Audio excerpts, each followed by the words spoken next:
मला मंत्री व्हायला लागले, नंतर मग पालकमंत्री व्हायला लागले. ते 3 जणांचं सरकार असल्यामुळे थोड्या कसरती सरकारमध्ये आल्या. पण आपल्या आशीर्वादाने पुन्हा 4थ्या वेळेस शपथ घेण्याची संधी मला मिळाली.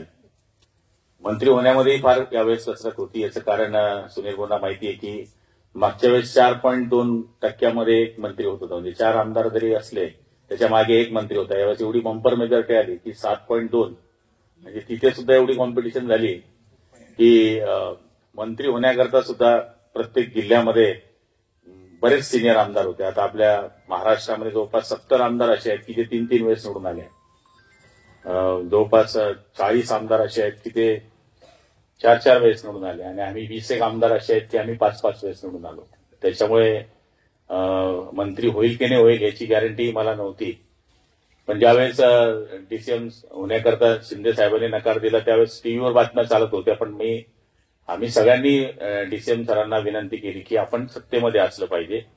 कारण की एकनाथ शिंदे नाव